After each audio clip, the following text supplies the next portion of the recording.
Important question on trigonometry. ഇവിടെ നോക്കിക്കേ. അപ്പം എപ്പോഴും ട്രിഗ്നോമെട്രിയിൽ തന്നിരിക്കുന്ന വിവരങ്ങളനുസരിച്ച് ചിത്രം വരയ്ക്കാമെന്നുണ്ട്. ഇതാണ്ടേ സി ക്യു മരമാണ്. ഇവിടെ നിന്നൊരു ബോയ് നോക്കുകയാണ്. എ പി എന്ന് പറയുന്നത് ബോയുടെ ഹൈറ്റാണ്. അപ്പം ബി ക്യു എന്ന് പറയുന്നതും ഓപ്പോസിറ്റ് സൈഡ്സ് ആർ ഈക്വൽ. എത്ര 1.5 തന്നെ ആയിരിക്കും അല്ലേ?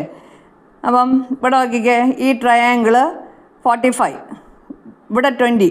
എന്താണ് കുട്ടിയും മരവും തമ്മിലുള്ള അകലം 20. ഇവിടെ 20 ആണെങ്കിൽ ഇവിടെ 20. നോക്കി, ഇത് റെക്റ്റാങ്കിളിലെ ഓപ്പോസിറ്റ് സൈഡ്സ് ആർ ഈക്വൽ. അങ്ങനെയാണ് 1.5 വന്നപ്പോൾ ഇവിടെയും 1.5 ആയത്. ഇവിടെ 45, ഇത് 90 ആകുമ്പോൾ ഇത് എത്രയായിരിക്കും? 45 ആയിരിക്കും അല്ലേ?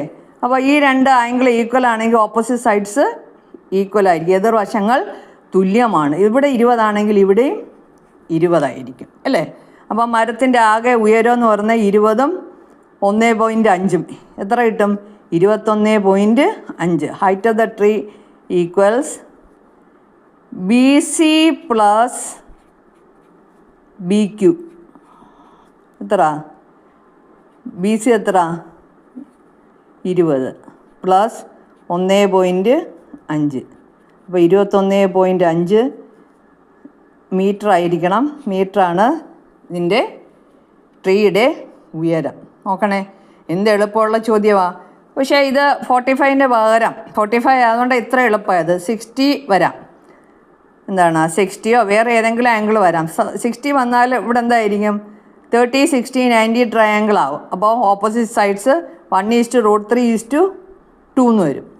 അപ്പം ഇവിടെ 60 ആയിരിക്കും. സാധാരണ മുകളിലല്ലായിരിക്കും 60 വരുന്നത്, ഇവിടെ താഴോട്ടായിരിക്കും 60 വരുന്നത്. അപ്പോൾ ഇവിടെ 60, ഇവിടെ 30, ഇവിടെ 90. അപ്പോൾ 30യുടെ ഓപ്പോസിറ്റ് തന്നിട്ടുണ്ടെങ്കിൽ 60യുടെ ഓപ്പോസിറ്റ് ആ റേഷ്യോ വെച്ച് നമുക്ക് കണ്ടുപിടിക്കാവുന്നതാണ്. ഇത് ഷുവർ ക്വസ്റ്റ്യൻ ആണ്. SSLC എക്സാമിനേഷന് പഠിച്ചിട്ട് വേണം പോകാൻ. ഓക്കെ.